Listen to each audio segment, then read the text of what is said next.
काम करता रहूंगा। एक बार मुझसे पूछना तो चाहिए था, मुझे मोबाइल की दुकान खोलनी है। ये ज़मीन सोना है बेटा, और इस ज़मीन पर मुझे पूरा भरोसा है। मुझ पर भरोसा नहीं है? भरोसा तो जीता जाता है बेटा। पापा मैं पढ़ाई में अच्छा नहीं था, सिर्फ इसलिए आपका मुझ पर से भरोसा उठ गया? नहीं, इसलिए क्योंकि किसी और चीज में भी तूने अच्छा होने की कोशिश नहीं की। मम्मी यार, पापा के सर पे अभी कौन सा नया भूत सवार हो गया है? वही भूत जो तुझ पे सवार था 10वीं क्लास में। इतनी क्लास जाने के बाद भी बड़ी मुश्किल से पास हुआ था तू। आपने भी प्रॉमिस किया था कि मैं पास हो जाऊं तो बाइक लेकर देंगे, दी आपने? नहीं लेकर दी, क्योंकि उसके बाद तूने पढ़ाई करनी छोड़ दी। क्यों छोड़ दी? कोई जवाब है? नहीं है ना? तो फिर अपने पापा से भी ऐसे सवाल मत किया कर। मम्मी, पापा मुझे खुद का कभी कुछ करने ही नहीं देते। वो हमेशा बकवास मत कर संजय। देख अपने पापा को, रिटायरमेंट के बाद भी कितना जोश है उनमें काम करने के लिए। उनकी ख्वाहिश थी कि गांव में खेती करेंगे, और तू भी बहस मत किया कर, हाथ बटा उनका। मैं ना घर छोड़कर भाग जाऊंगा, बता रहा हूँ आपको। तो भाग जा, और जाने से पहले ना तारीख बता देना, ताकि मैं और तेरे पापा भी कहीं घूम आए। मुझे लगता है तुम दोनों मेरे असली माँ बाप हो ही नहीं। अड़ियल है, जिद्दी है मेरा बेटा संजय।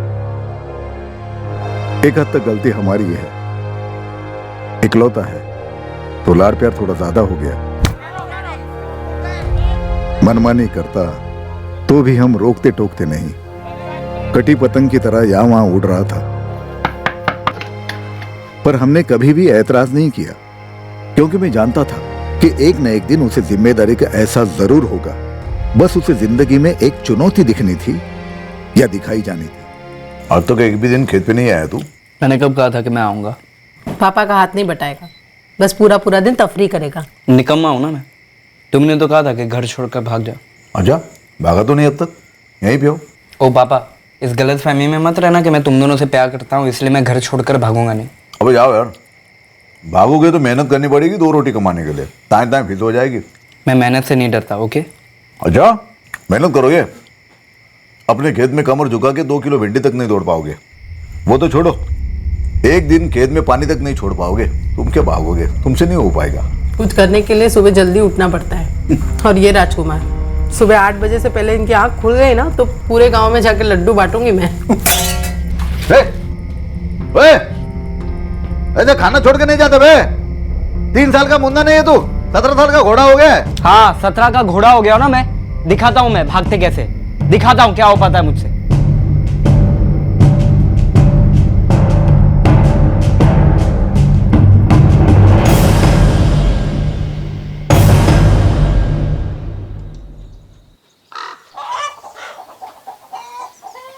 तारा, मैं खेतों पे जा रहा हूँ। सुनिए, संजय कमरे में नहीं है। अरे वो संदीप या रजत के घर रुक गया होगा रात को। रात को 12 बजे वो घर आया था, फिर सोने चला गया, लेकिन अभी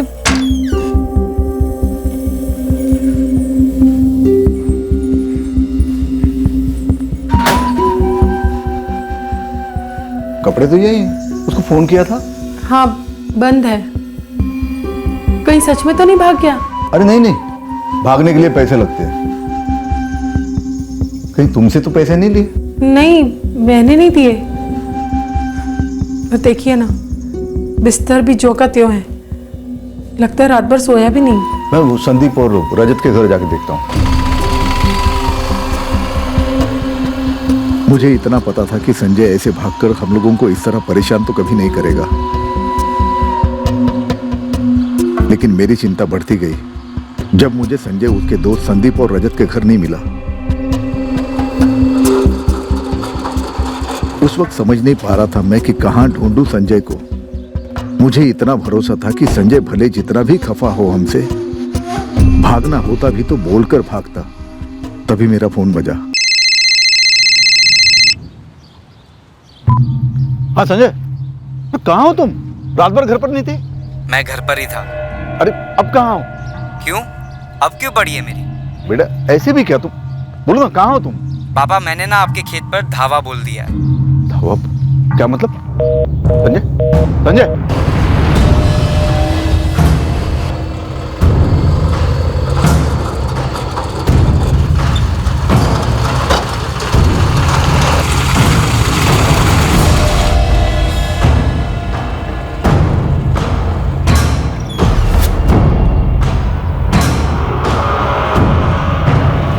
हाँ पापा, भिंडी टमाटर गोभी सब खेतों से तोड़कर छांट कर मैंने तैयार रखी है, आपको बस मार्केट ले जानी है।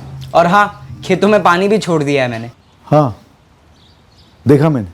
और हाँ, कभी आप अपना वो ट्रैक्टर भी मुझे चलाना सिखा देना, आगे से वो भी मैं ही कर दूंगा। तो चल आजा, अभी सिखा देता हूँ, चल। कहाँ क्या घुस गया था संजय के दिमाग में मुझे नहीं पता चला, लेकिन उस दिन के बाद रोज चाहे कुछ भी हो जाए, मेरा बेटा संजय सुबह 5 बजे उठकर खेत पर पहुंच जाता। एक दिन भी नहीं चूकता। देखते देखते संजय पूरा खेत का काम खुद से संभालने लगा और मैं चंचलगढ़ और आसपास नए ग्राहक ढूंढने लगा। कैश ट्रांसफर वैन की सिक्योरिटी गार्ड की नौकरी से रिटायर होने के बाद गांव में जब मैंने जमीन खरीदी और खेती शुरू कर दी, कई लोग पीठ पीछे खूब हंसे थे, पर मुझे कोई परवाह नहीं थी। दुख सिर्फ इस बात का रहा था कि मेरा अपना बेटा संजय भी नाखुश था। पर अब मेरी खुशी का सबसे बड़ा कारण संजय था। वो साल भर में इतना बदल गया था कि यकीन ही नहीं हो रहा था। रात को बिजली ज्यादा देर तक रहती, इसलिए खेतों में पानी देने के लिए अक्सर संजय वहीं खेत पर ही रुक जाता। वहां का कमरा अब उसका अपना कमरा हो गया था। अब हमने भी हमारा वादा पूरा किया। संजय को एक सेकेंड हैंड बाइक खरीद कर दी। मेरा बेटा अब एक जिम्मेदार जवान किसान बन गया था। जिम्मेदार, जब इतना जिम्मेदार बन गया था तो फिर क्यों? 2 साल बाद यह सवाल मैं बार बार खुद से पूछता, तो फिर क्यों? 2 गोलियों के बाद फिर से गोलियां लोड करनी पड़ती हैं।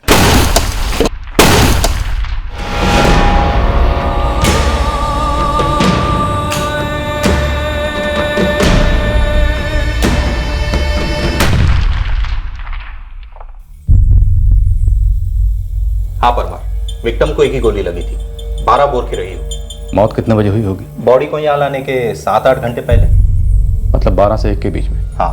रोज की तरह विक्टिम ने घर पर डिनर किया, उसके बाद वो खेतों वाले कमरे पर चला गया जहां ये अक्सर सोया करता था। पॉइंट ब्लैंक रेंज से फायरिंग हुई है, इतने करीब से। लेकिन ताज्जुब की बात यह है कि झड़प के कोई निशान नहीं। क्राइम सीन पर भी कोई उथल पुथल नहीं है, सिर्फ दीवार में 2 गोलियां लगी।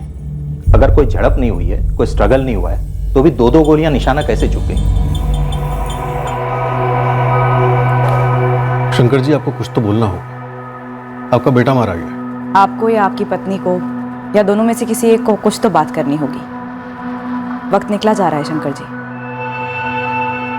आप उस सुबह खेत पर गए, देखा संजय की लाश पड़ी हुई। शंकर जी, इसके आगे हमें कुछ तो लीड चाहिए।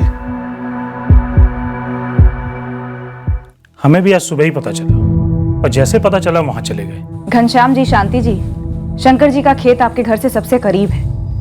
आप लोगों ने कुछ नहीं देखा, कुछ नहीं सुना? 3-3 गोलियां चली, गोलियों की आवाज भी नहीं सुनाई दी। मैडम, आपने कहा कि गोली 12 से 1 के बीच रात को चली। उस समय तो हम सो रहे थे और उस समय टीवी पे भी कुछ नहीं आता है। हाँ, 11 बजे तक हम लोग जागे हुए थे, मगर उस समय तक तो ऐसी कोई आवाज नहीं सुनाई दी। दिलीप जी मैम। उस तरफ जितने भी घर हैं, एक-एक से पूछताछ करो। ओके। मैं इधर पूछती हूँ। जी। यार, गोली मारती संजय को यार, लेकिन इतनी बड़ी लड़ाई थी क्या? शंभू काका कह रहे थे कि दुनाली बंदूक से मारा है। रजत, कहीं ये वही लोग तो नहीं? तू ठीक कहता संदीप, पुलिस को बताना बनता है यार।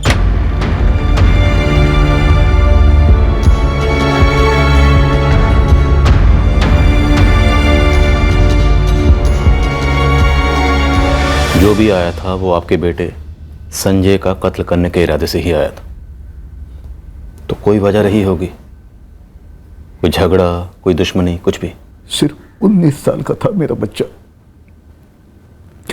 19 साल की उम्र में किसी से क्या दुश्मनी हो सकती है? आपकी किसी से कोई दुश्मनी हो?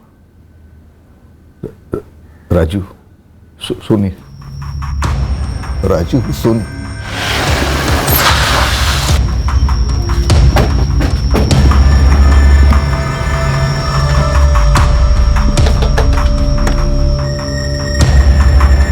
तो राइफल का है? कौन सी राइफल सर? वही राइफल जिससे तुमने संजय राठौड़ का कत्ल कर दिया, राजीव सोनी।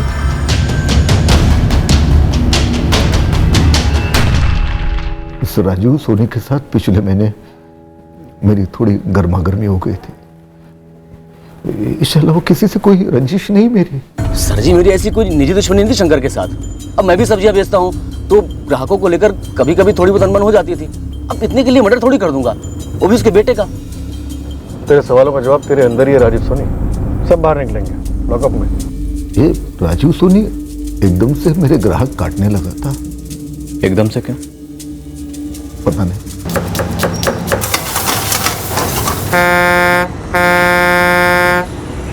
कल से ना लाऊं मतलब? क्या खराबी है मेरे सब्जियों में? देखिए शंकर जी, अब तक आपसे ही सब्जियां लेते आए हैं ना, अब कल से नहीं चाहिए। जब जरूरत होगी तो बुला लेंगे। अचानक से क्या हुआ संतराम जी? आप जिस दाम में मुझे सब्जी दे रहे हो ना, उससे 5 से 10 रुपया पर केजी कम में मुझे सब्जी मिल रही है, और आपकी सब्जियों से ज़्यादा ताज़ी सब्जी है। इतनी कम कीमत में कौन दे रहा है? राजीव सोनी, मेरे खेत की सब्जी। लेकिन इतना भी नहीं कि मैं उसके बेटे को जान से मार दूं। गलती मेरी थी मैडम, जो राजीव की सस्ती सब्जियों के लालच में पड़ गया। ग्राहक क्या फैसला करता है उसके पहले मैंने फैसला कर लिया कि राजीव सोनी से सब्जी नहीं लेनी। अरे उसकी दी हुई एक दिन की सब्जियां भी सड़ गई। शंकर जी सही कहते थे कि वो सब्जियों में पानी मार मार के देता। मैंने शंकर जी को वापस बुलाया और उनसे फिर से सब्जियां लेनी शुरू कर दी। फिर क्या, बाकी लोगों ने भी शंकर जी को बुलाया होगा शायद, और इस राजीव ने शंकर जी के बहुत सारे ग्राहक काटे, ऐसा मैंने सुना था। मतलब इस राजीव सोनी और शंकर राठौड़ के बीच में दुश्मनी थी? जी हाँ, और एक बात आपको बताता हूँ, इस राजीव ने सिर्फ शंकर जी का धंधा ही काटने की कोशिश नहीं की, बल्कि उन्हें भी काटने की कोशिश की।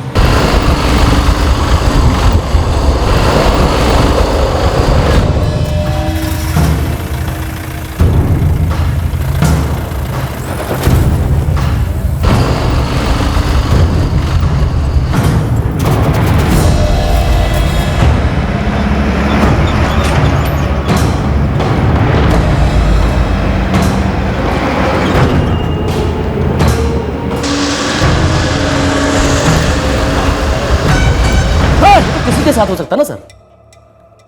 जब हुआ तब मुझे लगा नहीं था कि ये राजीव सोनी ऐसे पागलों की तरह मेरी जान के पीछे पड़ा है।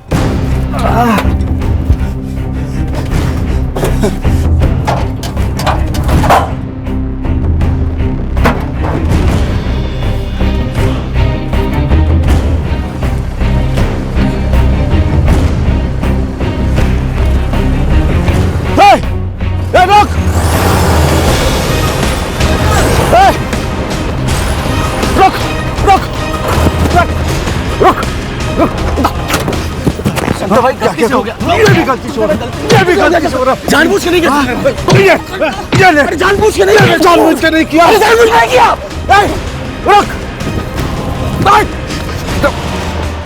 ठीक है सर, मानता हूँ मुझे साले का नुकसान करना था। 2 साल में इतनी तरक्की कर गया था कि मैंने उसे तोड़ने की कई बार कोशिश की। तुमने उसकी जान लेने की कोशिश भी की पर असफल रहे, तो उसके बेटे को मार के तुमने उसे जीते जी मार डाला। अरे नहीं सर, ऐसा कुछ नहीं है। मैंने सोचा कि सब्जियां गिरा दूंगा, खराब हो जाएंगी तो उसकी सप्लाई गड़बड़ा जाएगी, उसके बाद मैं अपना धंधा जमा लूंगा। तो उसका एक्सीडेंट करा दिया?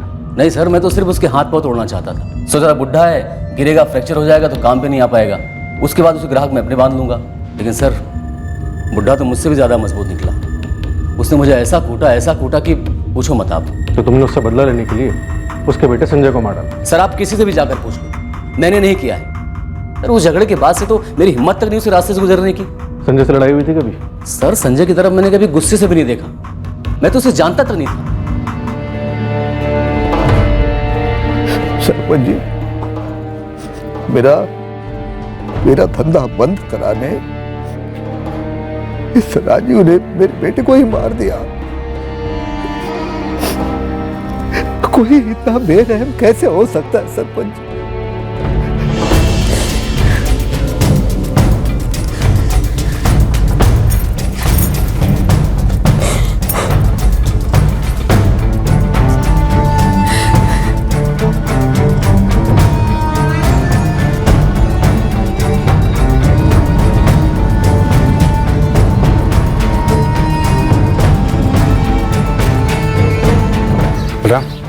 विकास को फोन लगाओ, देखो तो कहाँ तक पहुंचा।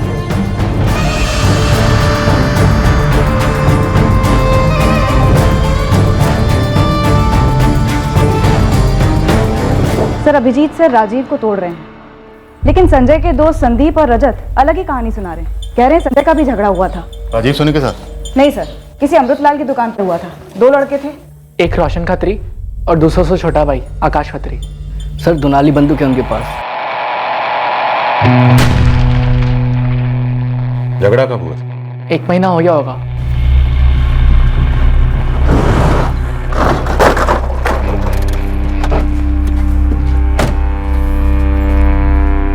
दो समोसे और 2 चाय, गर्मा गर्म, जल्दी से लाओ। अबे ओ, बाइक कौन उठाएगा? तेरा बाप? साढ़े बाप पे मत जा, बाइक ठोकी तुझे नहीं समझा। सर निरंजन खत्री। सर बालेसर में उनके बड़े बड़े पत्थरों की खाने हैं सर। तुम दोनों को लगता है कि उन लोगों ने संजय को मारा होगा? सर धमकी तो हमारे सामने दी थी सर। कैसे पता इनके पास हथियार? सर हमने खुद देखा है, खेतों में फायरिंग की प्रैक्टिस करते दोनों।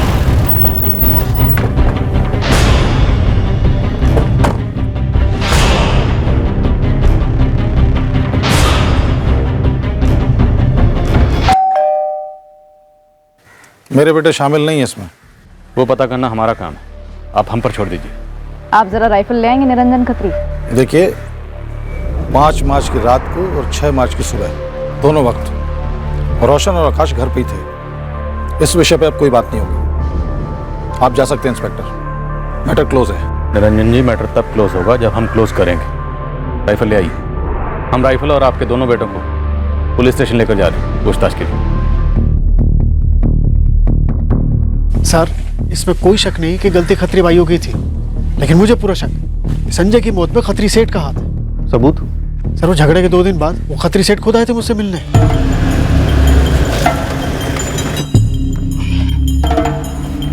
अरे सुनो, साहब के लिए एक स्पेशल चाय भेज दो। अमृत आपका नाम? हाँ क्यों? साहब बात करें। सच बोलूं सेठ, और कुछ सुनना पसंद भी नहीं है मुझे। पूरी जगह खाली पड़ी थी, उन्होंने फिर भी आके बाइक को ठोकर मारी। हम सब ने देखा। वो लड़का कोई संजय नाम है ना उसका? जी, शंकर राठौड़ का बेटा है, अपने चंचलगढ़ का ही रहने वाला, पर उसकी कोई गलती नहीं। मेरे बेटे पिटते रहे और तुम लोग देखते रहे। उन्होंने ही पहले हाथ उठाया, हमने तो छुड़ाया। ठीक है, जो हुआ सो हुआ।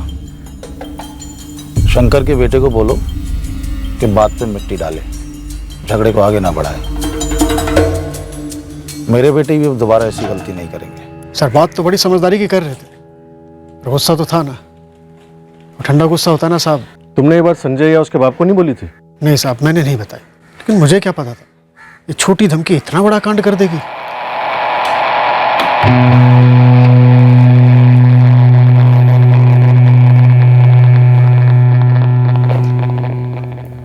निशानेबाजी का शौक है मेरे बेटों को, लेकिन गोलियां पत्थरों पे चलती हैं, लोगों पे नहीं। खूनी नहीं है वो। तो संजय को मारने के लिए किसे भेजा था आपने? अब ये तो कहना मत कि अमृत की दुकान पे आप सिर्फ चाय पीने गए थे। चाय की लत है मुझे, चाय पीने के लिए ही गाड़ी रोकी थी। फिर इत्तफाकन याद आया कि यही वो जगह है जहाँ पे लड़ाई हुई थी, इसलिए पूछ लिया। निरंजन जी, इत्तफाक कुछ ज़्यादा नहीं हो रहे?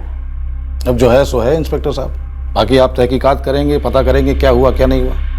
मैं आपसे आखिरी बार कह रहा हूँ कि मेरा और मेरे बेटों का इस मर्डर से कोई लेना देना नहीं है। तुम दोनों खुद गए थे खेत पर या तुम्हारे पापा ने शूटर भेजे थे? ऐसा कुछ नहीं हुआ था मैडम। मैम, पापा सच्ची में गुस्सा होते तो सीधा जाकर संजय के पापा से मिलते ना। तुमने जब अपने पापा से शिकायत की संजय के खिलाफ, तब उन्होंने क्या कहा था? ऐसी तुच्छी बातों के लिए हम शिकायत विकायत नहीं करते, और पापा से तो बिल्कुल भी नहीं। मैम, वो थोड़ी चोट वोट आ गई थी, इसलिए पापा ने सामने से आकर पूछा था। और तुमने उन्हें बता दिया कि तुमने संजय को धमकी दी थी, बहुत भारी पड़ेगा, बदला नहीं लिया तो मेरा नाम आकाश नहीं, मेरा नाम रोशन नहीं। गुस्से में इंसान क्या कुछ नहीं बोल जाता है। आप लोग नहीं बोलते क्या? बोलने से क्या होता है? मैंने कह दिया ना आपसे, मेरे दोनों बेटे उस रात मेरे घर पे ही थे। तो संजय को मारने के लिए किसे भेजा था? आपके इस प्लान में और कौन शामिल था? कोई प्लान वान नहीं बना था, कोई बदला नहीं लिया गया। मैं, मेरे आदमी या मेरे बेटों में से उस रात कोई भी खेत पर नहीं गया था। कैसी प्रैक्टिस करते हो तुम दोनों?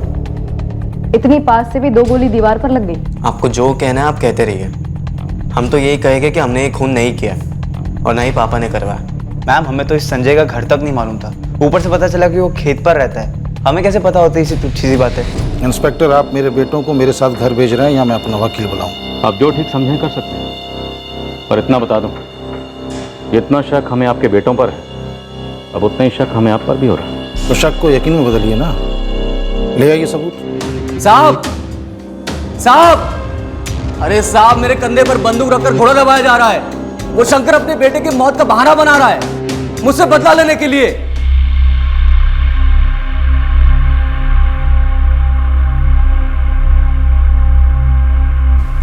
संजय बहुत अच्छा था।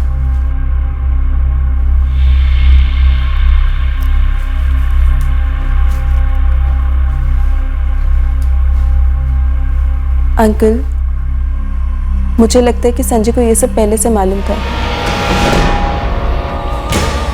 हाँ जी अंकल। एक बात खटी। क्या? वो 2 गोलियां जो संजय को नहीं लगी थी, दीवार में लगी थी। दोनों की पोजीशन संजय की बॉडी से काफी दूर दूर थी।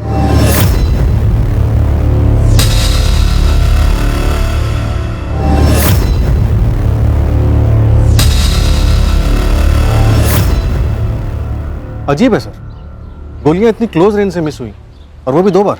और संजय की तरफ से झड़प के भी कोई निशान नहीं, और ना ही उस रात कमरे से भागने के कोई निशान। सर, कहीं हम कुछ क्लोज रेंज से तो नहीं चूक रहे? सलाम साहब। गुरु निकला कोई हिस्ट्री शीटर? हर आदमी एक ही बात पर क्रॉस लगा रहा है कि कोई भी पेशेवर हत्यारा दुनाली राइफल का इस्तेमाल नहीं करेगा। और वो निरंजन और उसके दोनों बेटे? साहब, उनके बारे में तो कुछ सुनने को नहीं मिल रहा है। और ये राजीव सोनी, ये बंदा समझ में नहीं आ रहा है। गुरु कुछ और सुना होगा, कुछ तो सुना होगा, कुछ बोल। साहब, ये शंकर राठौर रिटायर होने से पहले गवर्नमेंट कैश वैन की सिक्योरिटी कर रहा था राइफल के साथ। तो जाहिर है कि राइफल चलाना भी जानता होगा। एक मिनट, तेरा मतलब है कि बाप बेटे के बीच में कुछ हुआ होगा? साहब, गांव में से किसी ने बताया कि शंकर जब 2 साल पहले रिटायर होकर आया तो उसने एक सूखी बिन उपजाऊ जमीन खरीदी और एक ट्रैक्टर खरीदा और सब्जियों की खेती शुरू की। उसका बेटा ये संजय अपने बाप के इस धंधे के बिल्कुल खिलाफ था, भले ही बाद में जाकर अपने बाप का हाथ बटाने लगा। तो बाप बेटे में कुछ अनबन थी? हो सकता है सर। वैसे इतनी रात गए संजय किसी अजनबी के लिए दरवाजा तो नहीं खोलेगा ना?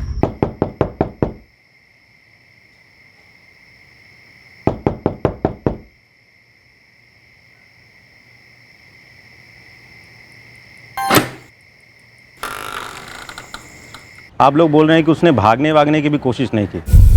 अब आप ही लोग बताइए कि सगा बाप जब बंदूक लेकर सामने खड़ा हो जाएगा तो बेटे को क्या सूझेगा, क्या करना क्या नहीं करना? तो कहना चाहता है कि बाप ने बेटे को मार डाला? साहब, ये कोई पहली बार तो नहीं होगा ना। पर इकलौता बेटा था। पड़ोसियों का कहना है कि संजय पर जान छिड़कता था शंकर। साहब, हमेशा से होते आ रहे हैं। जितनी गहरी मोहब्बत उतनी ही गहरी नफरत।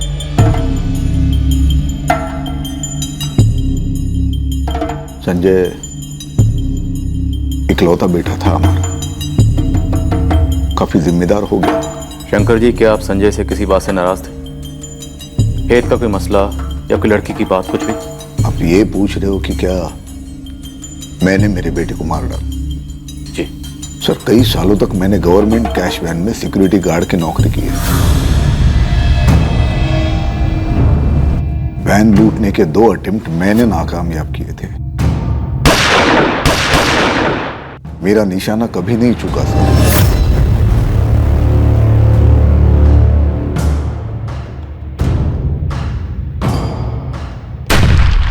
लुटेरों को घायल किया था मैंने, पर संजय मेरा अपना खून था, मेरी जान था। वो उसके साथ में अब मेरी समझ में नहीं आ रहा है कि संजय की माँ और मैं, हम जिए तो किसके लिए? शंकर जी, क्या आपका संजय के साथ किसी बात को लेकर झगड़ा हुआ था? आप नाराज थे किसी बात को लेकर?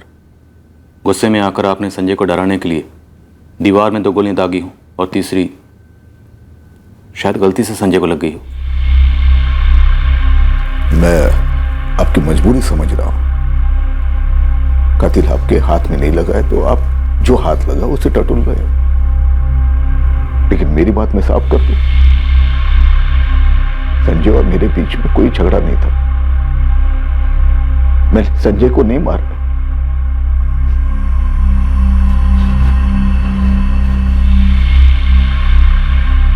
एक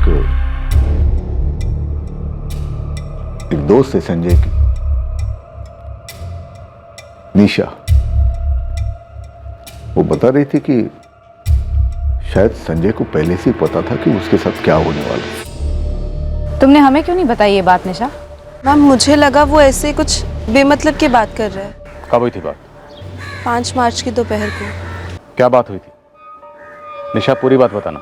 सर वो बहुत मायूस था, ज्यादा कुछ बोल नहीं रहा था। अब बोलने का क्या लेगा संजू, कुछ तो बोल। देख इस खामोशी से ना मुझे टेंशन होती है। जिंदगी का कोई भरोसा नहीं है निशा। अरे हमारी जिंदगी अभी शुरू भी नहीं हुई है और इतनी बड़ी बड़ी बातें। तू छोड़, कचौरी खा। अरे खा ना। मन नहीं है, जिंदगी में किसी भी चीज में मन नहीं है। अभी कुछ ज्यादा नहीं हो रहा है संजू? संजू पापा से झगड़ा हुआ? कुछ तो हुआ है और तुझे बताना ही पड़ेगा संजू। देख ऐसे मन ही मन में घुटना ना सही बात नहीं है। निशा सही क्या है गलत क्या है ये तय कौन करेगा? कुछ चीजों का कह पाना बहुत मुश्किल होता है। कभी कभी तो मन करता है कि बस भाग जाऊं यहाँ से, दूर, बहुत दूर। मुझे अजीब सा लगा, लेकिन कभी सोचा नहीं था कि ऐसा कुछ होगा। भागने की बात की थी उसने? क्या किसी के साथ भागने वाला था? तुम्हारे साथ तो नहीं निशा, तुम उसकी गर्लफ्रेंड थी। निशा, संजय अब इस दुनिया में नहीं रहा, इसलिए झूठ बोलने का या कुछ छुपाने का कोई मतलब ही नहीं। हमारे बीच ऐसी कोई बात नहीं हुई, लेकिन बचपन से, स्कूल से मैं उसे पसंद करती थी और बस इंतज़ार कर रही थी कि कब वो मुझसे कुछ कहे, मुझसे कुछ पूछे, लेकिन उसने कभी पहल नहीं की। सर उस दिन अमृतलाल की दुकान पर उसकी मायूसी का कारण क्या था? क्या उसे अंदेशा था कि उसके साथ ऐसा कुछ होने वाला है? मैम उसका मूड ऑफ था, इसलिए मुझे लगा कि वो ऐसी सब बातें कर रहा है, लेकिन उसके कत्ल के बाद से मैं 2 और 2 जोड़ने की कोशिश कर रही हूँ।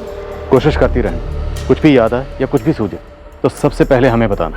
सर जी, निरंजन खत्री की राइफल बाकायदा रजिस्टर्ड है हमारे साथ, और चंचलगढ़ में एक और राइफल रजिस्टर्ड है 12 बोर की। किसके पास है? विकास चौहान नाम है उसका, सीआर राइफल।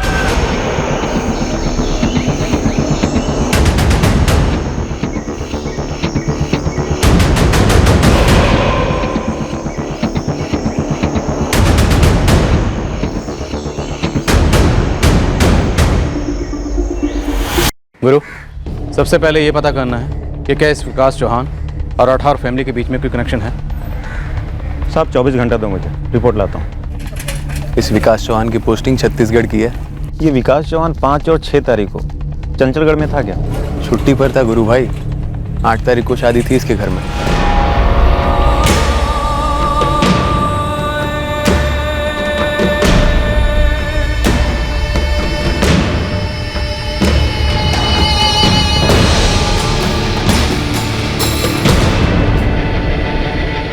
मतलब कुछ बन रहा है, निकला कुछ?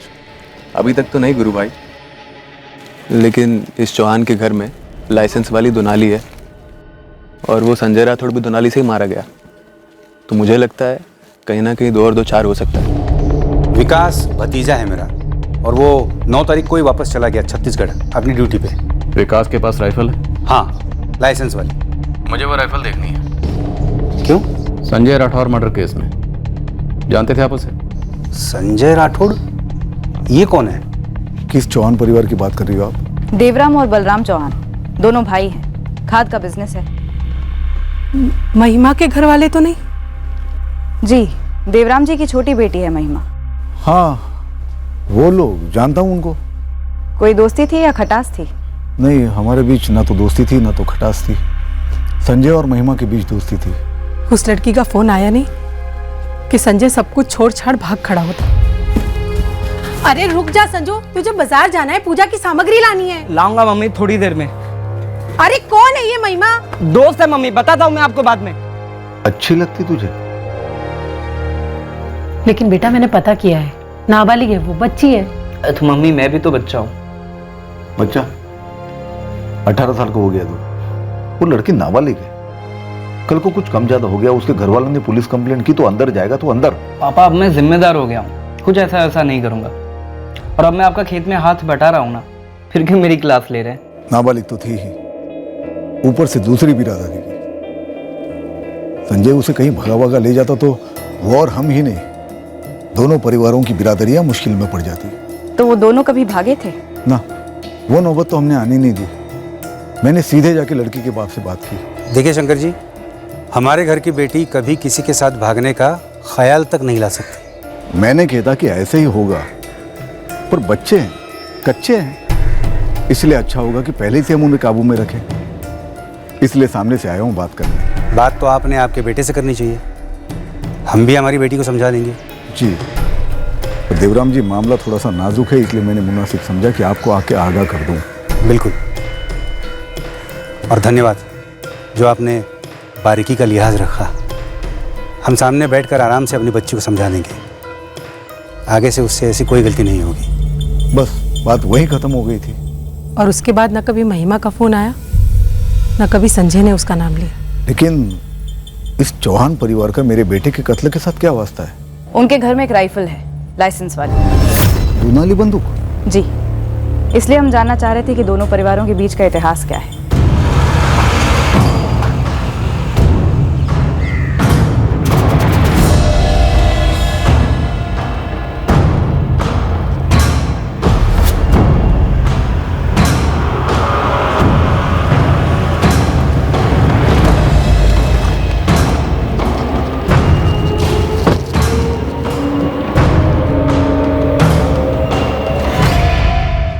क्या किया तूने?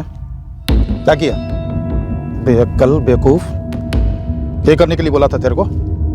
संजय राठौर को जान से मारने के लिए बोला था क्या? वाह खत्री सेठ, बड़े पेचीदा खिलाड़ी हो आप तो। मुझे किसी और काम पे लगा के किसी और से उसका कत्ल करवा दिया, और अब उस कत्ल का इल्जाम मेरे सर पे डाल रहे हैं। बकवास मत कर राजीव, तू मेरे साथ डबल गेम खेल रहा है ना? मैं डबल गेम खेल रहा हूँ? डबल गेम आप खेल रहे हो सेठ, लेकिन याद रखना, अगर मैं डूबा तो आप भी डूबोगे। राजीव सोनी निरंजन खत्री और उसके दोनों बेटों की फोन लोकेशन ट्रैकिंग में हमसे रह गया था सर।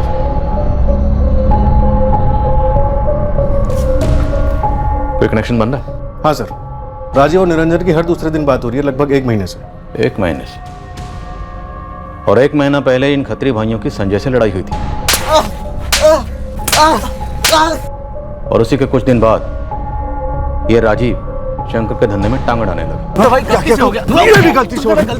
और ये निरंजन खत्री इत्तेफाकन अमृत की दुकान पर पहुंचा था संजय की जानकारी निकलवाने के लिए। इस राजीव सोनी और निरंजन खत्री, उठाओ दोनों को।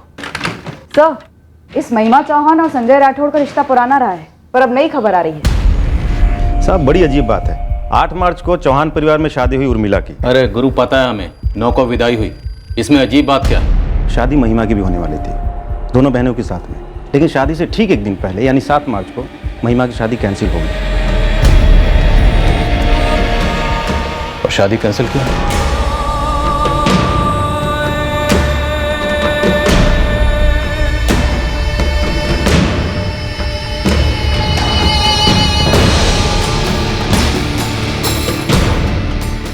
जमा करते हैं थाने में, विकास का भी यही कहना है देवराम भैया। ठीक है बलराम, चलो।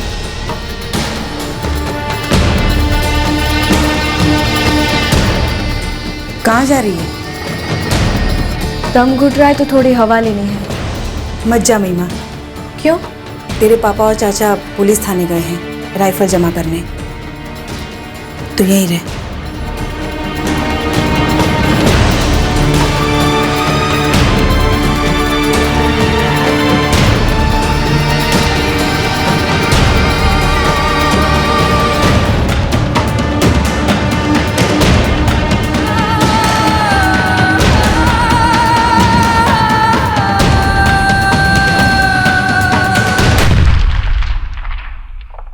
संजय राठौर को किसने मार डाला?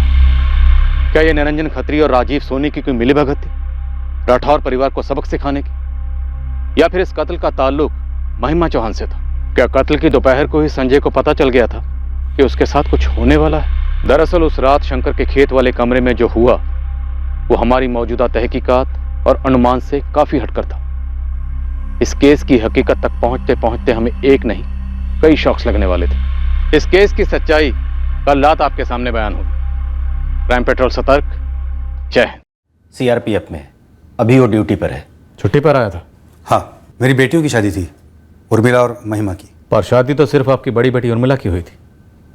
आपकी छोटी बेटी महिमा की शादी तो एक दिन पहले मतलब 7 मार्च को कैंसिल हो गई थी। निजी मामला है हमारा। आपके केस से क्या ताल्लुक? इस केस का ताल्लुक संजय राठौर के कत्ल से और संजय का ताल्लुक आपकी छोटी बेटी महिमा से। ताल्लुक था 2 साल पहले, अब कोई रिश्ता नहीं था। देखिए, आपने राइफल मांगी थी, हमने ला दी। अब बताएंगे भी कि जानना क्या चाहते हैं आप। आपको पूरा यकीन है कि आपकी बेटी महिमा संजय के कांटेक्ट में नहीं थी? बिल्कुल, सवाल ही पैदा नहीं होता। 2 साल पहले ही सब कुछ खत्म हो गया था। ये जो भी तुम कर रही थी, क्या सोच के कर रही थी महिमा? उर्मिला, तुझे पता था? नहीं मम्मी, मुझे अभी पता चला है। उस लड़के का बाप खुद यहाँ आकर तुम्हारी शिकायत करके गया है बेटा। सोचो कितनी शर्म की बात है हम सबके लिए। बात आगे कहां तक पहुंची है महिमा? अब बोल भी। मेरी वजह से आपको ये सब सहना पड़ा, उसके लिए सॉरी। आगे से ऐसा कभी नहीं होगा।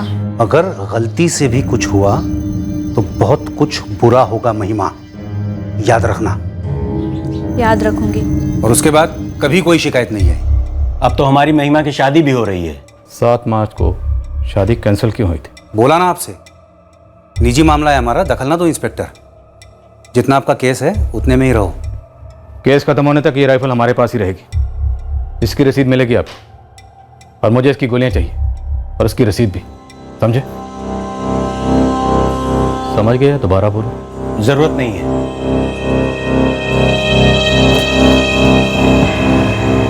भैया, गोलियों का क्या करना है? पहले घर चलते हैं, सोचते हैं।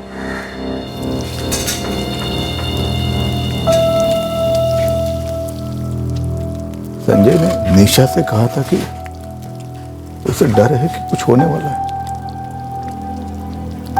तो संजय ने हमसे कुछ क्यों नहीं कहा? उस रात खेतों में जाने से पहले संजय थोड़ा गुमसुम था।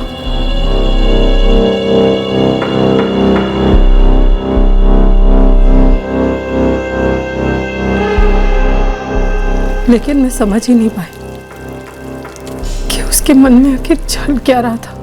आखिर हमसे क्या छुपा रहा था वो? कहीं आपके बदले उस राजीव सोनी से लड़ तो नहीं पड़ा था वो? मालूम नहीं तारा, मुझे तो यकीन ही नहीं हो रहा है कि राजू सोनी और निरंजन खत्री में मिली भगत थी।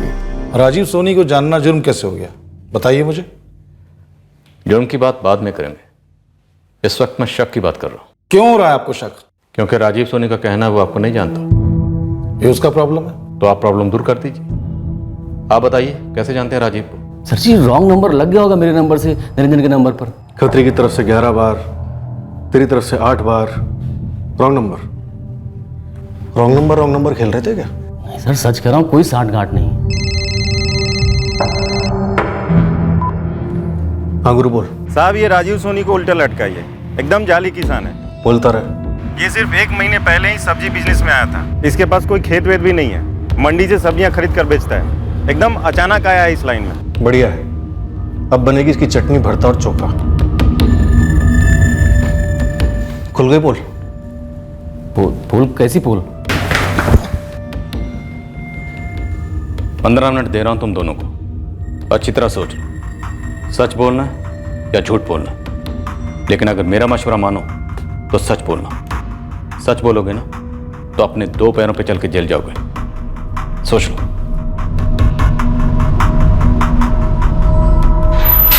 रुकिए।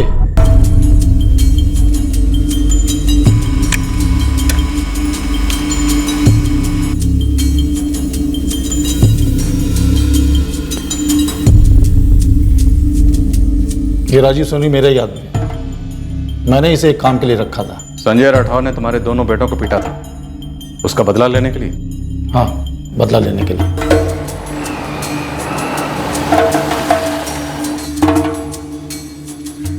मेरे बेटों को सबके सामने पीटा है संजय राठौर ने, बुरी तरह पीटा है। तो बोलिए, करना क्या खत्री सेठ? जितनी तकलीफ मुझे हुई है ना, उतनी तकलीफ संजय राठौर के बाप को होनी चाहिए। मेरा इरादा तो सिर्फ और सिर्फ शंकर राठौर के बिजनेस को ठप करने का था। सेठ ने जो काम मुझे सौंपा था मैंने बस वही करने की कोशिश की। और मैंने भी इसे यही ऑर्डर दिया कि शंकर के बिजनेस को ठप कर दे। और ये मर्डर वाली बात तो कभी सोच भी नहीं सकता था मैं। इसने अपने आप कुछ कर दिया तो इसमें मेरा कोई हाथ नहीं है। मैं तो ये सोच रहा हूँ कि इसने ऐसा किया क्यों। साहब आप तो जानते हैं ना, कुछ बड़े लोग होते हैं जो छोटे लोगों को बकरा बनाते हैं। तो मत बन बकरा, मौका दे रहे हैं, शेर बन। बता, इस निरंजन खत्री ने तुम्हें सिर्फ शंकर का धंधा चौपट करने का मौका दिया था या उसके बेटे को ठिकाने लगाने के लिए भी कहा था? देखिए साहब, मैं मानता हूं कि मैंने शंकर राठौर की सब्जी के धंधे को चौपट करने की पूरी कोशिश की। उसका माल खराब करने के लिए उसका टेम्पो भी ठोक दिया कि बार जानबूझकर। लेकिन साहब उसके बाद शंकर ने जो मेरी ठुकाई की है ना, मैंने हाथ खड़े कर दिए साहब। भैया ये काम मुझसे नहीं हो पाएगा। और उसके बाद तो इसने मेरा फोन तक उठाना बंद कर दिया। साहब क्या करता फोन उठा के? मैं समझ चुका था साहब कि उस शंकर से पंगा लेने का मतलब है लेने के देने। लेकिन उसके बाद जब साहब संजय का मर्डर हुआ ना, तब मेरे दिमाग में खटका कि हो ना हो इस खत्री सेठ ने किसी और को सुपारी देके अपने बेटों का बदला ले लिया है और बिल अब मेरे नाम पे फाड़ रहा है। झूठ बोल रहा है सर। ये शंकर से ये बुरी तरह से पिटा था तो उसका बदला लेने के लिए उसके बेटे को खत्म कर दिया इसने। इनका झूठ साफ साफ दिख रहा है साहब। आप खुद सोचिए, मुझ जैसे आदमी के पास भला राइफल के पैसे कहां से आएंगे? और आजकल ऐसी राइफल से भला कोई किसी सुपारी को टपकाता है क्या? बड़ा पता है तुझे सुपारी के बारे में, हथियारों के बारे में? मेरा डाउट पक्का है इस पे। दिए हुए काम में फेल होने की वजह से आपे से बाहर हो गया या और कोई कारण। ठोकिए से उगल देगा सब कुछ। दोनाली बंदूक इनके पास है और इनके बिगड़ेले बेटों के निशानेबाजी का शौक। बंदूक पकड़नी तो आती नहीं, इसलिए 2 गोलियां चूक गई और फंसा हमको रहे हैं। देखो, तुम लोगों के 15 मिनट तो हो गए खत्म। तुम लोग सोच लो सच बोलना या नहीं बोलना। लेकिन अगर सच नहीं बोलोगे तो तुम दोनों को संजय राठौर के कत्ल की शक की बिना पर गिरफ्तार करने वाला हूं।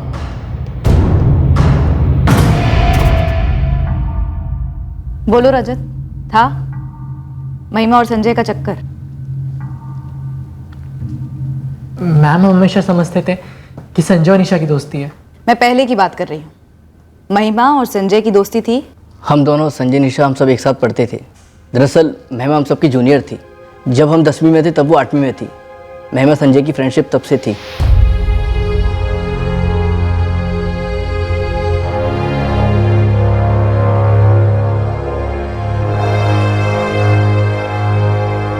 लेकिन एकदम से उनके बीच सब खत्म हो गया। संजय ने भी उसके बारे में बात करना बंद कर दिया। हमें लगा ब्रेकअप हो गया। ऐसा ही कुछ समझ। झगड़ा किस बात पर हुआ फिर? झगड़ा नहीं हुआ, मेरे पापा ने उसके पापा के यहाँ जाकर कुछ कह दिया तो अब महिमा मुझसे मिलना नहीं चाहती, बात नहीं करना चाहती। तो ठीक है ना, यहाँ भी कौन मरा जा रहा है। एक बार दोनों के पापा के बीच में बात हुई और दोनों अच्छे बच्चे बन गए, एक दूसरे से दूर हो गए। सुनने में तो मैम यही आया है। मैम इस महिमा की फैमिली ने किया है क्या? उनके पास राइफल है, पूछताछ चल रही है। संदीप रजत, महिमा की शादी उसकी शादी से 1 दिन पहले टूटी। क्यों? मैम अब वो हमें कैसे पता होगा? लेकिन सच ये है कि ये गोलियां किसी भी राइफल से चली हो सकती है, निरंजन खत्री की या विकास चौहान की। अक्षय, हमें अभी तक इस केस में कुछ भी ठोस नहीं मिला है। काश मैं दे पाता सर, लेकिन ये दोनों राइफल हाल ही में साफ किए गए और इसके चलते लगभग नामुमकिन हो जाता है बताना कि गोली कौन सी राइफल से चली होंगी। आपने जो मांगा है हमने दे दिया है और उम्मीद करते हैं कि जल्द से जल्द आपकी तहकीकात पूरी हो और हमारी राइफल और गोलियां हमें वापस लौटा दें। जी बिल्कुल। 6 महीने से संजय राठौर और महिमा चौहान के बीच में कोई फोन कांटेक्ट नहीं था। सर, जो बात शंकर जी ने देवराम से कही थी कि महिमा और संजय के बीच में कुछ था, वही बात संजय के दोस्त संदीप और रजत भी कह रहे थे। और वो दूसरी लड़की निशा? एक तरफा था सर, सिर्फ निशा की तरफ से। मैंने महिमा के बारे में उससे पूछा तो वो बोली उसे कोई आइडिया नहीं है कि दोबारा शुरू हुआ था या नहीं। राजीव और निरंजन की भी 3 दिन से गुटाई चल, अब तक मुंह खोलना चाहिए। नहीं खोल रहे हैं तो शायद कोई तीसरी राइफल थी, शायद कोई ऐसा एंगल जो अभी तक उभरा ही नहीं। तीसरा एंगल? हाँ, तीसरा एंगल, जिसके बारे में हमें सिर्फ संजय बता सकता, क्योंकि शायद उसे मालूम था। उसने निशा को अपना डर बयान किया था। कभी कभी तो मन करता है कि बस भाग जाऊं यहाँ से, दूर, बहुत दूर। सर, महिमा की शादी, ये तीसरा एंगल हो सकता है। 5 मार्च की रात 6 की सुबह संजय का कत्ल हुआ और 7 को महिमा की शादी टूट गई, जो 6 महीने पहले से फिक्स थी। 1 दिन पहले शादी का टूटना कुछ तो बहुत बड़ी बात हो। चौहान परिवार का मुंह कैसे खुलवा? सर, डायरेक्टली महिमा से बात की जाती। ठीक है, अरेंज करो। और बलराम के बेटे विकास चौहान से ही बात करनी होगी। मैं इसके कमांडेंट से बात करता हूँ।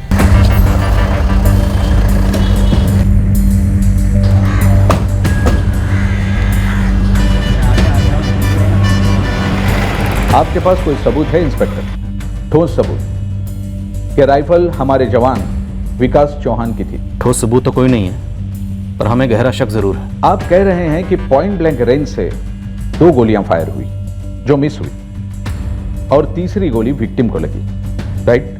Right sir. और फिर भी आप एक ऐसे जवान पर शक कर रहे हैं जो आंखें मूंद कर भी अपना निशाना नहीं चुकता। सर, शक सिर्फ विकास की राइफल को लेकर है। हो सकता है उसकी राइफल घर वालों में से किसी ने इस्तेमाल की हो। हम विकास को आमने सामने बिठाकर 2-4 सवाल करना चाहते हैं। ओके, लेकिन उससे पहले मैं खुद विकास से बात करूंगा और फिर आपको सौंपूंगा। हम आपके साहब को बता चुके हैं कि शादी का कैंसिल होना हमारा निजी मामला है। होगा आपका निजी मामला, पर हमें फिर भी महिमा से एक बार बात करनी है। महिमा से क्यों बात करनी है? हा? अरे मैडम, बच्ची की शादी टूटी है, हालत खराब है उसकी। बात करने जैसा कुछ है भी नहीं। शादी क्यों टूटी रचना जी, वो भी मुहूर्त के 1 दिन पहले? और हम इसका जवाब ना दें तो मुझे वारंट लेकर आना पड़ेगा। आप धमका रही है हमें? मैं तो आपसे दरख्वास्त कर रही हूँ, विनती कर रही हूँ। आप लोग इसे धमकी क्यों समझ रहे हैं? आप लोग इतना डर क्यों रहे हैं? कुछ डरने जैसा हुआ है क्या? हम डर नहीं रहे हैं, ये तो आप तय कर रही हैं कि हम डर रहे हैं। अगर डर नहीं रहे तो महिमा से बात करने दीजिए। आप दोनों या आप दोनों में से कोई एक उसके साथ वहां मौजूद रह सकता है। सर, माँ चल रही है महिमा के साथ, कुछ तो पक्का है सर। गुड जॉब निधि। और विकास की इंटरोगेशन की परमिशन भी आ जानी चाहिए। और हाँ, लगता है हम सही एंगल पर हैं। तुम्हारी माँ साथ रहेगी, कुछ भी दिक्कत हो तो इसकी तरफ देखना, ये सब संभाल लेगी।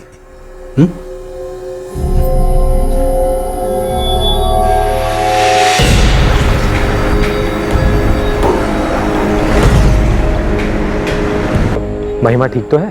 तुम्हारी ताई है उसके साथ। मैं कल पहुंच रहा हूँ, बात करके सुलझा लेंगे सर। तुम क्यों आ रहे हो विकास? ना ना ना, मैं आ नहीं रहा हूँ, मुझे यहाँ से भेजा जा रहा है वहाँ की पुलिस के पास।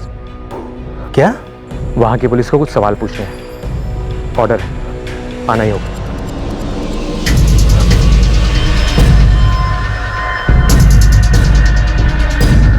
साहब, महिमा के साथ जिसकी शादी टूटी थी वो लड़का राहुल गहलोत जोधपुर का रहने वाला, फैमिली के साथ ही रहता है। वो इस वक्त घर पर ही है, आप लोग आकर उनसे पूछ सकते हैं। पर पता नहीं वो लोग ऐसा नया क्या बोलेंगे जो अभी तक आप लोगों को बोला नहीं गया। गुरु, तू एड्रेस भेज, यहाँ उस लड़की महिमा से पूछताछ शुरू होने को है, देखते हैं क्या निकलता है। महिमा, क्या वाकई पिछले 2 साल से तुम्हारा संजय राठौर के साथ कोई कांटेक्ट नहीं था? नहीं था। सामने देखकर बोलो, नहीं था? हाँ, नहीं था। हमने जब कह दिया नहीं था, उसने कह दिया नहीं था, तो फिर से पूछने का क्या मतलब? शादी क्यों टूटी? कुंडली मिलाते वक्त पंडित जी ने कुछ गड़बड़ कर दी थी और ये बात हमें 1 रात पहले ही पता चली थी। जोड़ी सही नहीं थी, कुछ अनहोनी होने की संभावना थी। शादी हो जाने के बाद अगर लड़के वालों को इस बारे में पता चलता तो हमारी महिमा के लिए तो ससुराल में ठीक नहीं होता ना। सबकी भलाई के लिए ये शादी तोड़ दी हमने। महिमा, क्या ये सच है? जी सर। ये गलत है। अब मेरी बेटी के सामने मुझे उसकी माँ को झूठा साबित करने की कोशिश करेंगे। 1 मिनट, कुंडली गलत मिलाई गई थी ये बात बताने के लिए आप लोग इतना बड़ा बखेड़ा क्यों खड़ा कर रहे थे? इसमें ऐसी कौन सी राज की बात है जो आप बता नहीं रहे थे, कतरा रहे थे बताने से? एक लड़की की शादी टूटती है तो परिवार पर, लड़की पर क्या बीती है, ये बात आपको समझनी चाहिए। आप भी एक औरत है, ये बातें सबके सामने नहीं की जाती। महिमा, क्या तुम्हारे घर वालों ने संजय का कत्ल कर दिया? बस बहुत हो गया। महिमा, हम यहाँ 1 सेकंड भी नहीं रुकेंगे, चल यहाँ से। महिमा, क्या संजय का कत्ल तुम्हारे पिता देवराम, चाचा बलराम और विकास भैया ने मिलकर की? क्या तुम संजय के साथ पकड़ी गई थी? जी नहीं सर, मेरी फैमिली ने संजय को नहीं मारा। आप लोग गलत रास्ते पर हैं। तो फिर सही रास्ता कौन सा है? तुम जानती हो किसने मारा संजय को? कमाल कर रही है आप। पिछले 2 साल से उस लड़की के साथ कोई लेना देना नहीं था, तो हमारी बेटी को उसके बारे में कैसे पता चलेगा?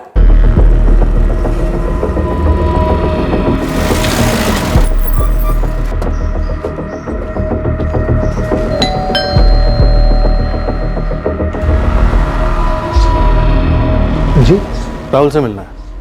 बोलिए, मैं उसका पिता हूँ। आपके राहुल और चंचलगढ़ के देवराम चौहान की बेटी महिमा की शादी क्यों टूटी थी? पूरे 15 लाख रुपए धस गए हमारे, और 15 लाख रुपए कम नहीं होते। और पूरी बिरादरी में थू हुई सो अलग। जो कुछ उन्होंने राहुल को दिया हमने छुआ तक नहीं है, लेकिन हम तब तक नहीं लौटाएंगे जब तक वो हमारे खर्च करे हुए पूरे 15 लाख हमें वापस नहीं दे देते। शादी उन्होंने तोड़ी है। केस तो हमें करना चाहिए उनके खिलाफ। फ्रॉड किया उन्होंने हमारे साथ, सरासर फ्रॉड। और हम लोगों ने तो दहेज वहेज का नाम तक नहीं लिया सर, जो दिया चुपचाप रख लिया। तो दहेज का चार्ज तो वो लोग हम पर लगा ही नहीं सकते ना। ये तो वही बात हो गई ना, उल्टा चोर कुतवाल को डांटे। एक मिनट, हम यहाँ पे कोई दहेज के चार्ज को लेकर नहीं आए हैं। तो क्या पता करने आए हैं आप? मेरी शादी कैसे टूटी तो उन लोगों से जाकर पूछिए ना। हम बस वो सुनना चाहते हैं जो उन्होंने आपसे कहा था। आप हमें फंसाने आए हैं? बिल्कुल नहीं, हम बस ये पूछने आए हैं कि शादी के ठीक एक दिन पहले ये रिश्ता क्यों टूटा था? आज से 6 महीने पहले जब ये रिश्ता तय हुआ था, ये मंगनी हुई थी, तो उन्होंने हमसे कहा कि फलाने दिन उनकी बड़ी बेटी उर्मिला की शादी है, और अगर हमें ऐतराज ना हो तो उसी मंडप में वो अपनी छोटी बेटी महिमा की शादी करना चाहते हैं। हमने कहा कोई प्रॉब्लम नहीं है, और मुझे भी कोई दिक्कत नहीं थी। तो क्या आखिरी वक्त पर सही कुंडली निकाली गई जो मिल नहीं रही थी? क्या वाकई में यही कारण था शादी टूटने का? किस कुंडली उंडली की बात कर रहे हैं आप? तो फिर असली कारण क्या था? 6 महीने पहले मेरी सगाई के वक्त किसी को कुछ नहीं पता था, लेकिन मेरी शादी से एक दिन पहले उसके माँ बाप को सब कुछ पता चल जाता है अचानक से कि अरे हमारी महिमा तो नाबालिग है। हाँ, मैं समझ सकता हूँ कि बात अचानक से आई है, पर देखिए बात बहुत भारी है। तो अभी भी बताने की क्या जरूरत थी?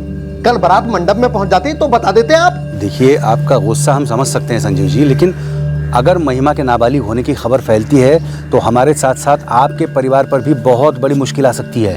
तो अभी कौन सा कम मुश्किल में आ गए? पैसों का नुकसान हुआ सो अलग, हमारी तो नाक कटने वाली है बिरादरी में। मैं हाथ जोड़ के आपसे माफी मांगता हूं, पर अब हम ये शादी नहीं कर सकते। तो ये कुंडली वाली बात उठी ही नहीं थी? जी नहीं, पहली बार सुनी आपके मुंह से। वैसे क्या इन्वेस्टिगेशन हो रही है आपकी? और मेरी टूटी शादी में आपको इतनी दिलचस्पी क्यों? क्योंकि तुम्हारी शादी टूटने से ठीक एक दिन पहले एक घर टूटा। घर का एक लौता लड़का कत्ल कर दिया गया। उसका मेरी शादी टूटने से क्या कनेक्शन है? कनेक्शन है, वही हम पता करने आए। क्या महिमा की मर्जी के खिलाफ ये शादी हो रही थी? क्या इस कत्ल की वजह से ही ये शादी तोड़ी गई? बात अब सर पे आ गई है बलराम। वैसे विकास सब संभाल लेगा भैया, उसे मालूम है कि क्या कहना है क्या नहीं।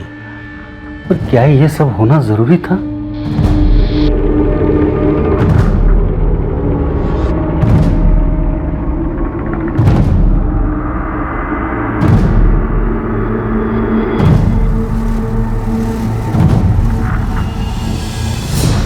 हमें ठीक से तो पता नहीं अंकल, पर पुलिस शायद महिमा वाला एंगल पर ज्यादा जोर दे रही है। बेटा, हमारे पीठ पीछे कुछ चल रहा था क्या? बोलो बेटा, क्या था? नहीं अंकल, हमें इसके बारे में कुछ भी नहीं पता था। हमें तो लगा था कि वो निशा के बारे में सीरियस है। इसका मतलब आपके महिमा के पिता से बात करने के बाद भी संजय का महिमा से रिश्ता जारी था? पता नहीं।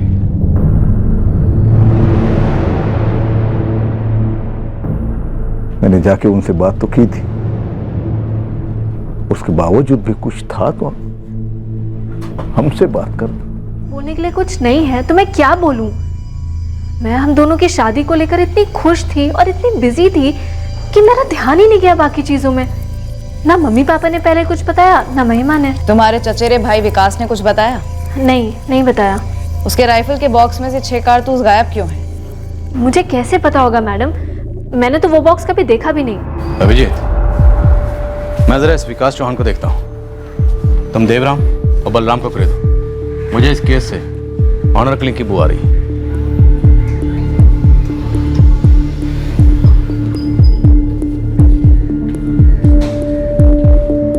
छह कारतूस कम है, क्योंकि 6 कारतूस इस्तेमाल हुए हैं सर।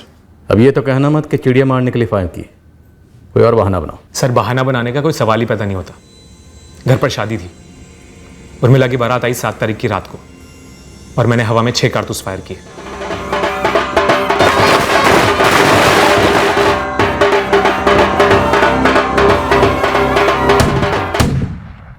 सर, जानता हूं कि गैरकानूनी है, पर करनी थी फायर तो कर दी, लेकिन जिम्मेदारी के साथ। किसी और को नहीं दी अपनी राइफल। मैंने 6 फायर किए और उसके बाद नलियां भी साफ कर दी। हमारे पास सबूत है कि तुमने हवा में 6 नहीं, सिर्फ 3 राउंड फायर किए। बाकी 3 संजय राठौर पर फायर हुए उसके खेतों वाले कमरे में। 2 दीवार पर लगे, एक संजय को। हुआ यूं होगा कि 5 की रात को जब महिमा घर से गायब हुई होगी, तुम सब घर वालों ने उसे ढूंढना शुरू किया होगा। सबने ढूंढा, लेकिन वो मिली तुम्हें खेतों वाले कमरे में अपने प्रेमी संजय के साथ। शादी से 1-2 दिन पहले अपनी बहन को अपने प्रेमी संजय की बाहों में देखकर गुस्सा तुम्हारे सर के ऊपर से निकल गया और गोली राइफल की नली से बाहर।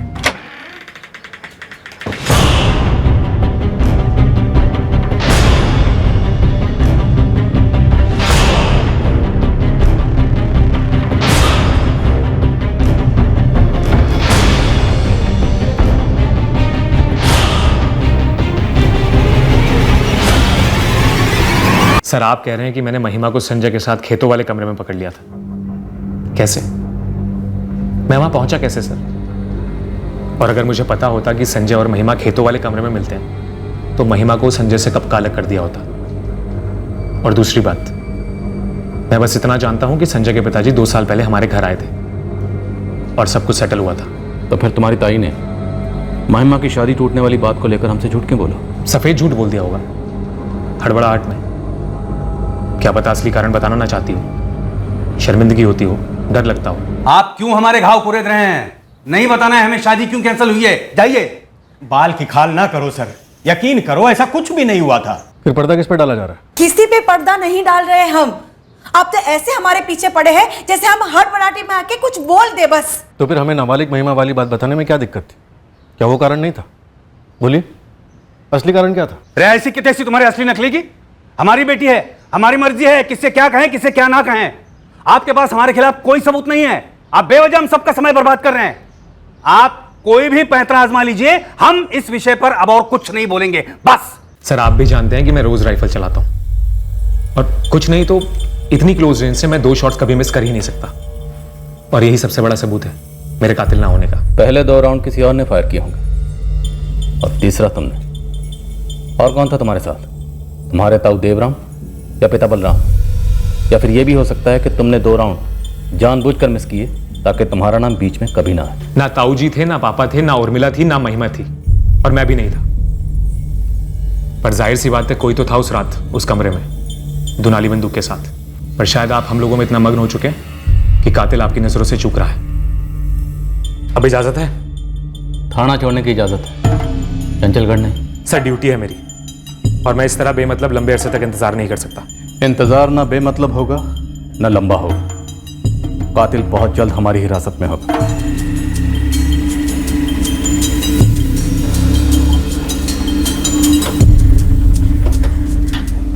अभी तक के लिए सारे सवाल टाल दिए मैंने, लेकिन पापा, ताऊ जी कब तक? उन्हें पता लगने का कोई और तरीका है? नहीं, महिमा तो मुंह भी नहीं खोलेगी। पर क्या वो लोग कहीं और से पता कर सकते हैं?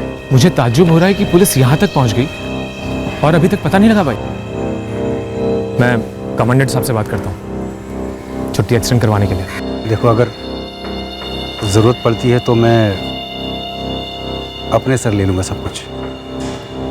और चारा भी क्या है भाई?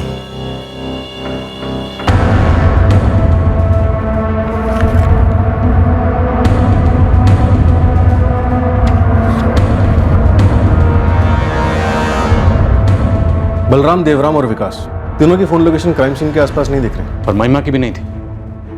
अभिजीत, कहीं ऐसा तो नहीं कि उस मिस फायर हुए कारतूस की तरह हम भी असली टारगेट को मिस कर?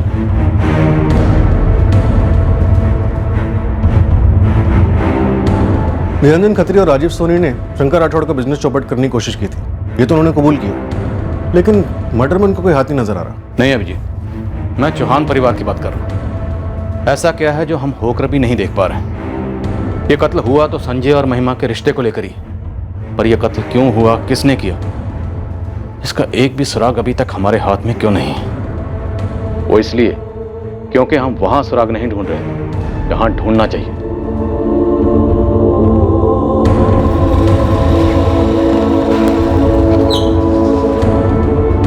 आखिरकार हमें पता चल गया कि वो सही जगह थी, शंकर के खेत वाला कमरा, जो क्राइम सीन तो था ही, पर प्रेमियों का मिलन स्थान भी था। हमें पता चलने वाला था कि महिमा और संजय का रिश्ता 2 साल पहले खत्म नहीं हुआ था। दरअसल रिश्ता और मजबूत हुआ था, पर उनके करीबी लोगों में से किसी को भी इस बात की भनक तक नहीं लगी। हमें पता चलने वाला था कि 5 मार्च को भी मिलने का प्लान बनाया गया था, जैसा कि पहले बनता आया था। सर, संजय और महिमा कभी भी फोन पर बात नहीं करते थे और ना ही एसएमएस यूज करते थे। वो एक चैट एप्लीकेशन के थ्रू बात करते थे और ये उनकी चैट हिस्ट्री है। संजय, शादी तोड़ दो महिमा, तोड़ दो किसी भी बहाने से। महिमा, मैं ऐसा नहीं कर सकती, सबका बहुत नुकसान होगा। मैं कब से कह रही थी भाग चलते हैं, पर तुमने सुनी ही नहीं। पिछले 2 सालों से लगातार ऑनलाइन चैटिंग चल रही थी सर। सर, अब तो यही लगता है कि महिमा और संजय के रिश्ते के बारे में चौहान फैमिली को जरूर पता चल गया होगा और उन्होंने ही संजय को मार डाला। चौहान परिवार में सबकी गिरफ्तारी के वारंट निकलो, वक्त आ गया। हवालात लेके जा रहे हैं आप। देखिए, महिमा को जो कहना था वो कह दिया उसने, अब कहने के लिए कुछ नहीं है। लेकिन हमारे पास पूछने के लिए बहुत कुछ है। इन सब में मेरी बेटी को क्यों घसीट रही है आप? उसका हाथ नहीं है इसमें, बेगुनाह है वो। बेगुनाह तो आप अपने आप को भी कहते हैं देवराम जी, बड़ी अकड़ से पेश आए, सवालों को टाला, झूठ बोला। अब तो हम सच कह रहे हैं ना आपसे। देखिए, बस इतना समझ लीजिए कि महिमा की इसमें कोई गलती नहीं है। सही और गलत का फैसला तो अदालत करेगी। हम बस महिमा से सुनना चाहते हैं क्या हुआ था। बहुत हो गया रचना जी।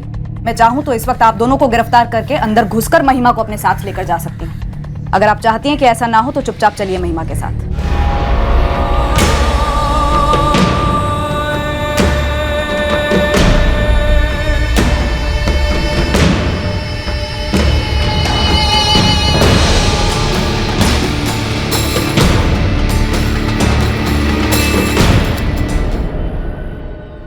क्या सोचा? नहीं यार, सही नहीं होगा। ये संजय, और कोई चारा नहीं है हमारे पास। दोनों परिवारों को पता चलना ही है, फिर क्या करेंगे? महिमा, भाग नहीं सकते यार। देख, मैं अभी 18 का हूँ और तू सिर्फ 16 की है। अगर अभी हम भागे ना तो पुलिस मुझ पर रेप का चार्ज डाल देगी और फिर मैं गया अंदर लंबे समय के लिए। संजय, मुझे बालिग होने में 2 साल बाकी है और तू 21 से पहले शादी नहीं कर सकता। मतलब 3 साल और, तब तक तो मेरे परिवार वाले मेरी शादी करा देंगे। फिर क्या करेंगे बोलो? उर्मिला दीदी की शादी की बात चल रही है, मेरी शुरू होने में देर नहीं होगी। नहीं यार, भाग तो नहीं सकते। यह है तुम्हारे और संजय के बीच की चैट हिस्ट्री और ये चैट ऐप पे हुए तुम दोनों के बीच के कॉल्स।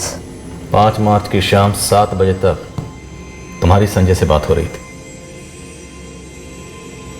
दरअसल ये बात कभी रुकी नहीं, ना ये बातचीत रुकी, ना ये रिश्ता रुका, जैसा तुम्हारे माँ बाप और दोस्त समझ रहे थे। ये हमें कुछ नहीं पता था।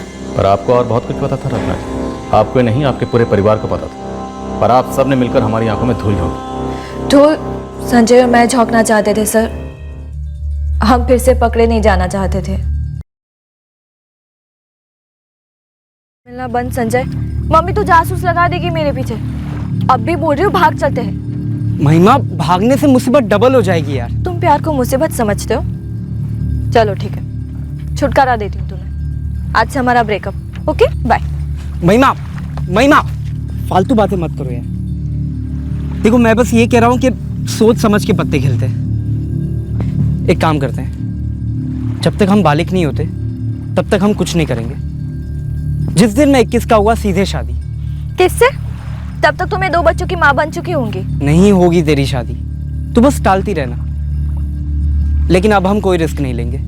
अगर मिलेंगे भी तो ऐसे कि किसी को पता ना चले।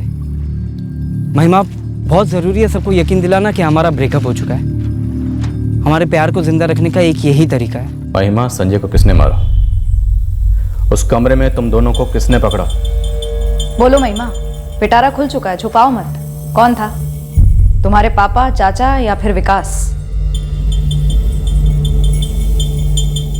मैंने मार डाला लड़के को साले। मैंने गोली चलाई उस पे। शादी की 2 रातें पहले महिमा चुपके से घर से निकली और उससे जाके मिली। देखा नहीं गया मुझसे। मैंने उसे मार डाला, बेटी को घसीट के घर ले आया और शादी तुड़वा दी। महिमा बता रही थी वो कई बार रात को घर से चुपके से निकलती थी संजय से मिलने के लिए। तब आपने उसे नहीं पकड़ा, ठीक 5 मार्च की रात को पकड़ा। ऐसा क्यों? क्या फर्क पड़ता है सर? 5 की रात मुझसे देखा नहीं गया, मैंने उसे मार डाला। आप गिरफ्तार कर लीजिए मुझे। कब जाती कब लौटती कुछ भी नहीं पता था मुझे। कितनी बार गई थी उसके कमरे पर? बहुत बार। उर्मिला दीदी जब सो जाती तो मैं चुपके से खिड़की से निकल लेती और फिर सुबह 4 बजे लौटती। 5 की रात को तुम्हारा और संजय का भागने का प्लान था, इसलिए तुम उससे मिलने गई थी? मुझे नहीं पता उनका प्लान क्या था, पर महिमा को वापस घर लाने के बाद वो एकदम पागल सी हो गई थी। ऐसे में कैसे उसकी शादी कराता? पगली अगर मुंह खोल देती तो सब बर्बाद होते ना। तो आपने राइफल के साथ पीछा किया लड़के को मारने के इरादे से? बिल्कुल। कितनी गोलियां थी हाथ में? वो उतना तो याद नहीं है मुझे। संजय पे कितनी गोलियां चलाई? 3, 2 चुक गई और 1 लग गई। महिमा क्या कर रही थी? वो चीखी चिल्लाई नहीं? बहुत ज्यादा चीखी चिल्लाई, पर मैं उसे घसीट के घर लेके गया। आपने अकेले पीछा किया था या भाई बलराम और भतीजा विकास भी साथ में था? नहीं, मैं अकेला गया था।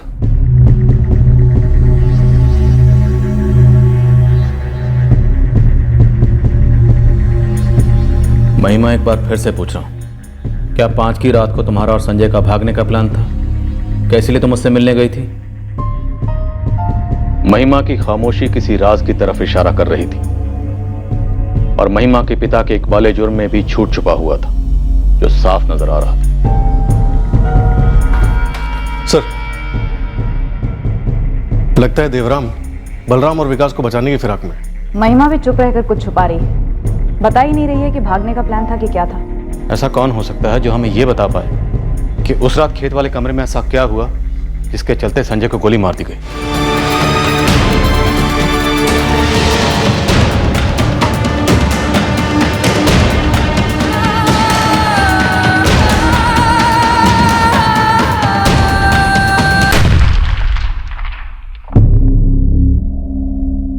आखिरकार सच सामने आ ही गया, पर यह सच वो तो नहीं था जो हमें बताया गया था। देख प्रदीप, इस वक्त मैं तुझ पर कोई इल्जाम नहीं लगा रहा, लेकिन अगर तू मालिक की वफादारी के चक्कर में पड़ा तो जिंदगी भर कोर्ट कचहरी के चक्कर में उलझ कर रह जाएगा। इसलिए बेहतर यही होगा कि तू कानून की मदद कर, कातिल की नहीं। उस रात राइफल लेके घर से कौन निकला था? डर मत, बोल। साहब, उस रात घर से मैंने किसी को दुनाली ले जाते तो नहीं देखा, लेकिन अगली सुबह 4:30 बजे जब मैं सबके लिए चाय बना रहा था तो महिमा मैडम जी को देखा बाहर से लौटते वक्त। अकेली थी? अकेली थी। चेहरे का रंग उड़ा हुआ था, हाथ में विकास भैया की दुनाली थी।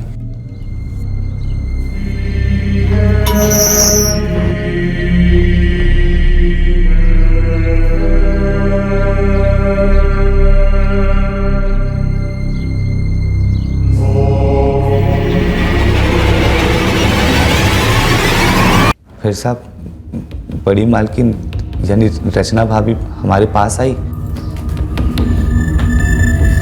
प्रदीप, चाय बाय सब बाद में, मैं तुम्हें आवाज दूंगी। जब तक आवाज नहीं देती कोई भी कमरे में नहीं आएगा, समझ गए? उसके बाद क्या हुआ, क्यों हुआ, मुझे नहीं पता। मैं बस इतना जानता हूँ कि महिमा मैडम जी की शादी टूट गई थी। महिमा, उस रात खेत वाले कमरे में जब तुम और संजय एक साथ थे, जब संजय का कत्ल हुआ, उस वक्त वहां एक चश्मदीद भी मौजूद था। उसने हमें बताया कि संजय पर गोली तुमने चलाई थी, ना कि तुम्हारे पिता ने, जैसा कि वो अब तक कहते आए। गलती से हो गया था जी। अब आप बीच में कुछ नहीं बोलेंगे रचना जी। बोलो महिमा। भागने के लिए मान ही नहीं रहा था संजय। तो मार डाला? मैंने उसे नहीं मारा सर, वो पागल हुए जा रहा था। मैं तो बस उसे संभाल कर समझाने की कोशिश कर रही थी। कैसे, गोली मार के? वो पागल सा हो गया था मैडम। मेरी शादी की खबर सुनकर उसने पागलों वाली हरकतें शुरू कर दी थी। मेरे पास और क्या चॉइस थी, तुम ही बोलो। अगर इस लड़की को भी मैं मना कर देती ना तो 100% मेरे मम्मी पापा को हमारे बारे में पता चल जाता। तुम किसी से शादी वादी नहीं करोगी, समझी? मैं शादी कर नहीं रही, मेरी शादी हो रही है। तो मैं तोड़वा दूंगा। मैं लड़के को और पुलिस को दोनों को बता दूंगा कि तुम अभी 18 की नहीं हुई हो, अभी बच्ची हो तुम। फिर तुम्हारी और लड़के की फैमिली दोनों की बैंड बजेगी। पागल हो गए हो क्या? पागल ना हो तो और क्या करूं? तुम प्यार नहीं करती क्या मुझसे?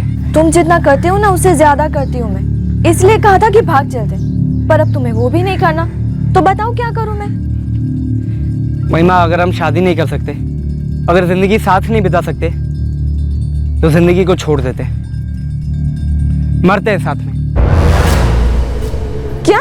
हाँ, सुसाइड करते हैं और फिर हमेशा साथ रहेंगे। तुम कहना चाहती हो ये एक सुसाइड अटेम्प्ट था? मैं भी जुनून में पागल हो गई थी सर, संजय की बातों में आ गई। पापा, मैं नहीं करूंगी ये शादी। मम्मी, मुझे नहीं करनी शादी। अगर आप लोगों ने जबरदस्ती की तो मैं जान दे दूंगी अपनी।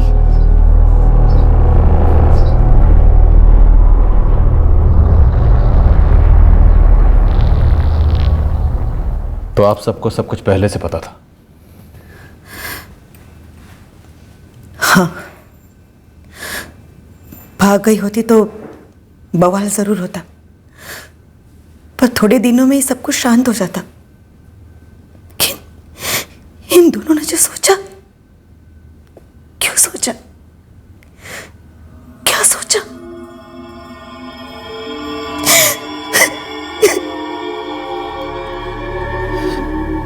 क्यों किया ऐसा? क्यों किया तूने ऐसा? एक बार भी ये सवाल उसे पूछ नहीं पाएंगे हम। इतनी सस्ती थी जान उसके, एक बार भी हम दोनों के बारे में सोचा नहीं उसने।